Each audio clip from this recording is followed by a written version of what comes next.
You're standing at the edge of a volcanic crater in Ethiopia, crouching down to get the perfect shot, and the air around you is silently dissolving your lungs. You don't smell it. You don't feel it. Not yet. That's what makes these places so terrifying and so irresistible. Today, we're counting down the most dangerous tourist destinations on Earth, and not in the obvious way. Not watch out for pickpockets or the water might upset your stomach. We're talking about places where the danger is invisible, counterintuitive, and in some cases, actively beautiful. Places that look like screensavers but kill like traps. Most danger lists give you crime statistics and shark warnings. We're going deeper. Every single location on this list has a hidden mechanism, a scientific, geological, or atmospheric quirk that most tourists never learn about until it's too late. I've dug into the research so you don't have to find out the hard way. Here's how this goes. We start terrifying, we get worse, and by the end, you'll question every travel photo you've ever liked on Instagram. We start in New Zealand, in one of the most photogenic national parks on the planet. Aoraki Mount Cook, glaciers that look like they were painted, seracs of blue ice towering above popular hiking trails. It looks like the opening scene of a nature documentary. It sounds like nothing. That's the problem. Avalanches in this valley don't announce themselves. On windy days, sound physically refracts upward. The acoustic wave bends away from you. By the time you hear the roar of a collapsing ice wall, the debris is already moving faster than you can run. And those gorgeous blue seracs that photographers love, they become dynamically unstable after warm nights. Solar heating loosens the bond between the ice and the rock face. Clear, warm morning after a cold night. That's not a beautiful hiking day, that's a trigger. The mountain looks calm. The mountain is not calm, but that's just New Zealand. Because on the other side of the planet, there's a place where the danger isn't falling from above, it's rising from below. The boiling river of the Amazon, Timpishka, Peru. People hear boiling river and picture a quirky hot spring, a geothermal curiosity, maybe a nice soak. No, this is a 6-kilometer stretch of river where sections reach near boiling temperatures. We're talking about water that doesn't just burn skin, it denatures protein. Rapidly, the way cooking an egg denatures protein. You fall in and your body starts cooking from the outside in. But here's the part nobody talks about. Most injuries don't happen in the water. They happen at the edge. The banks are wet. They collapse silently. A tourist leans in for a photo. The mud gives way and they're in before they even register what happened. And if you inhale the steam, scalded airways, immediate. The river is real.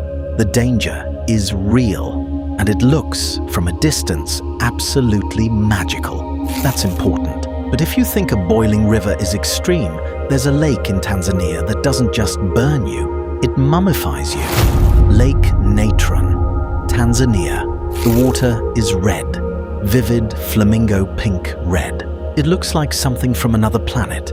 Tourists wade in thinking it's a footbath. It's not.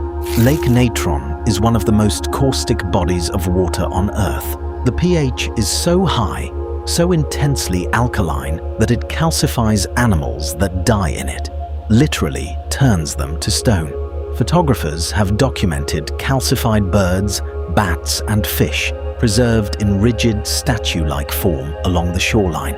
Even a splash can cause chemical burns on skin.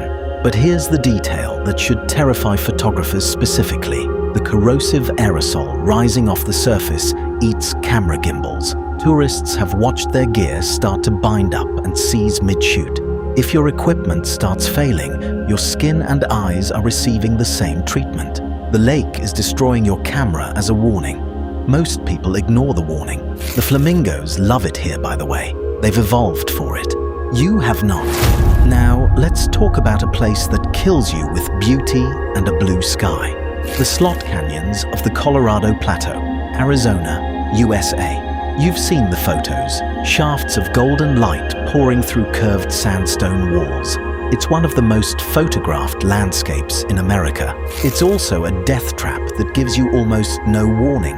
Flash floods don't originate in the canyon. They originate from storms tens of kilometers away.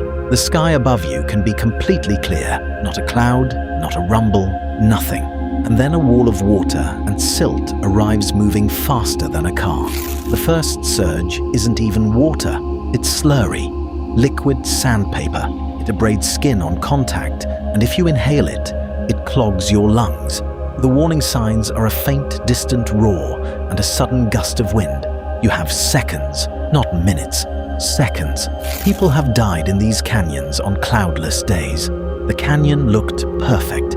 The Instagram shot looked incredible. The storm was 40 kilometers north, and nobody checked. Okay, we need to talk about Ethiopia, because Ethiopia shows up on this list twice, and for reasons that will genuinely disturb you. First, the Dalol hydrothermal fields. The colors here are extraordinary. Neon yellows, electric greens, vivid acid pools that look like alien terrain. This is one of the most visually striking places on Earth. It is also one of the most chemically hostile. Those colors? They're iron oxide sitting on top of concentrated acids and salts. The crust you're walking on is, in places, thin chemical ice over boiling brine. One wrong step, one probe with a trekking pole in the wrong spot, and it punctures, jetting superheated acid upward.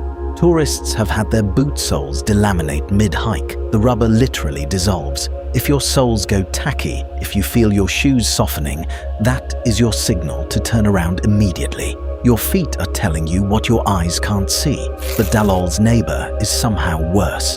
The Danakil Depression, also Ethiopia. The volcanic plumes here carry chlorine and sulfur gases that are invisible and have almost no smell at detectable concentrations.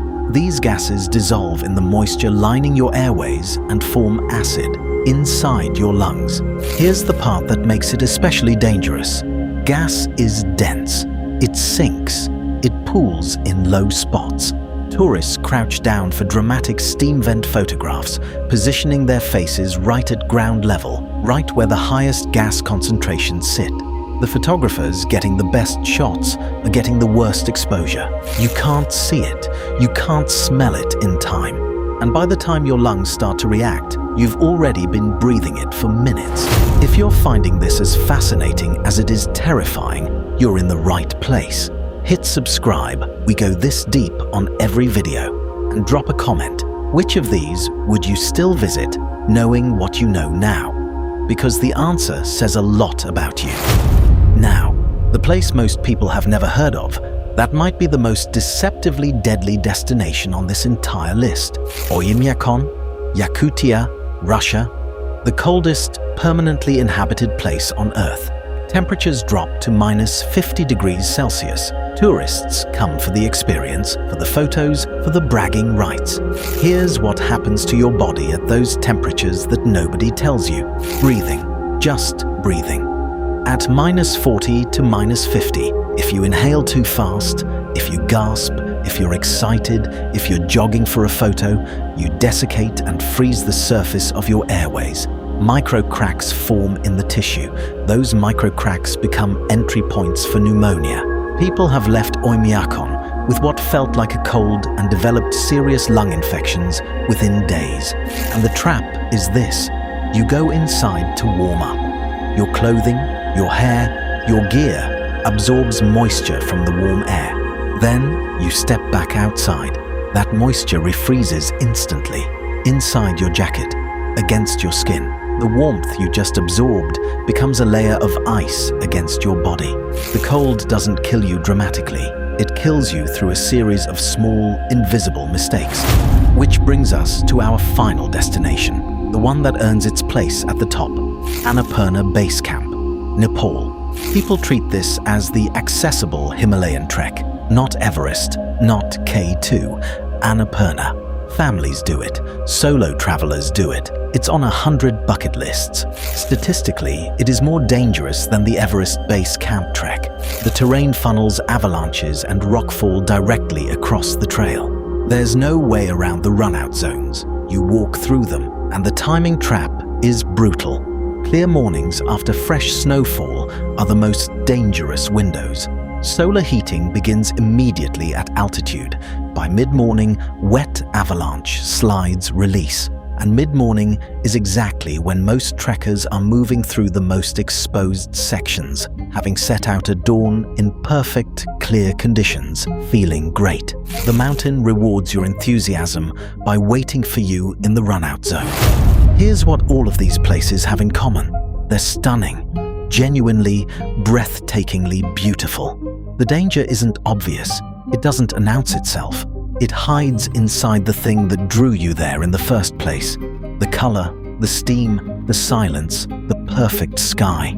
The boiling river looks magical. Lake Natron looks alien and beautiful. The slot canyons glow gold. The Danakil Depression looks like another planet. And Annapurna looks like paradise. That's the pattern. The most dangerous places on Earth don't look dangerous. They look like the best photo you've ever taken. We expected a list of scary places. What we got was something stranger and more unsettling. Proof that beauty and danger don't just coexist.